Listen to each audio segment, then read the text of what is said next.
I want to talk to you on sort of a more of a career side of things. This is, Cyber Work Podcast, and we're here to help, people find work in the industry. And you've had an interesting set of career arcs in law and consumer protection, cybersecurity, and politics and advocacy. So for listeners interested in working in the realm of security and fraud education, like you're doing, like what sorts of, in 2021, what kind of skills or educational tracks or experiences should they be looking for here and now?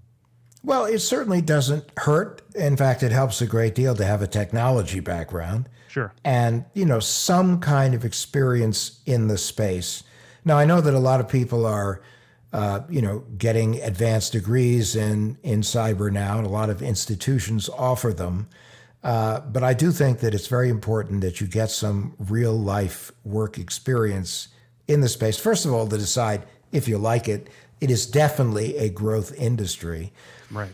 And it's one of those things where you really have to read a lot. You have to be up on a lot. You have to know what's going on pretty much at every minute of the day or night, because things evolve so rapidly. Yeah. I mean, when you're dealing with bad actors, you're dealing with people that are creative, sophisticated, and persistent, and sometimes working for even very bad people.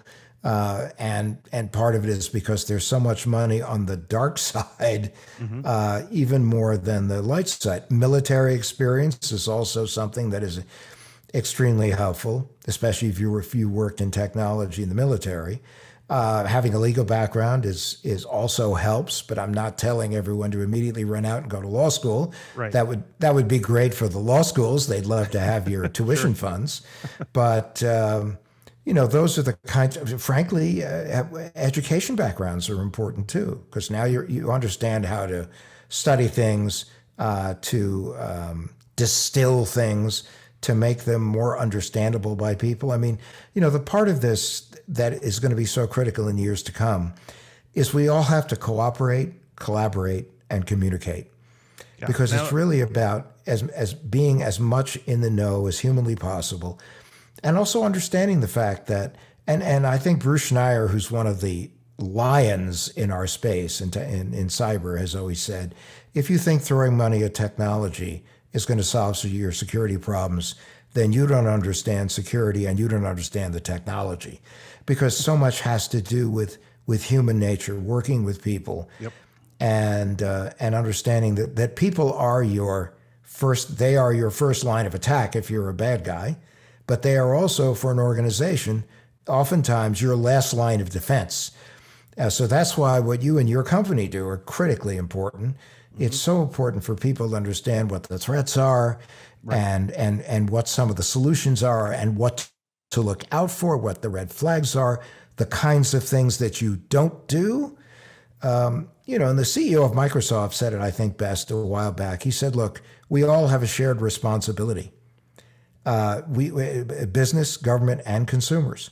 And with consumers, my point, having run a consumer protection agency, we didn't ask for it. We weren't trained for it. Half the time, we really didn't know what the heck we're doing about it.